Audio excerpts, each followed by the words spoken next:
আজকে আমি কথা বলবো হাজার বছরের শ্রেষ্ঠ বাঙালি জাতির জনক বঙ্গবন্ধু শেখ মুজিবুর রহমানকে নিয়ে।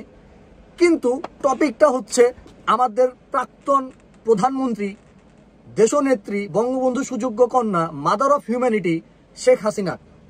কেন আসছি পয়েন্টে। ফার্স্ট অফ অল, মার্চ 2020 ছিল মুজিব শতবর্ষ এবং এই উপলক্ষে 2020-এর মার্চ মাস থেকে 31 মার্চ 2022 সাল পর্যন্ত মুজিব শতবর্ষ পালন করা হয়। এ সময় বলা হয় সরকারের পক্ষ থেকে প্রায় 100 কোটি টাকার বাজেট দেওয়া হবে। কিন্তু জেনে অবাক হবেন যে 18-19 অর্থ বছর থেকে 23-24 অর্থ বছর, এই 6 বছরে সরকার তৎকালীন সময় 61টা মন্ত্রণালয়ের পক্ষ থেকে খরচ করেছিল 1261 কোটি টাকা। এবং এটা করা হয়েছিল একদম কোভিড-19-এর ক্রিটিক্যাল টাইমে, বাংলাদেশের ইকোনমি যখন অনেক ডাউন।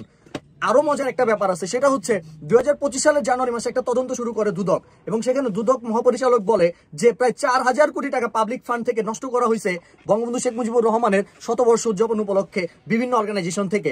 এবং এই টাকাটা খরচ করা হয়েছিল মোরালস তৈরি, বঙ্গবন্ধুর মূর্তি তৈরি, এটার ব্র্যান্ডিং করা, মার্কেটিং করা, এই ধরনের পারপাসে, যেটা আমাদের রাজনীতিতে এক ধরনের কাল্ট তৈরি করে গেছে।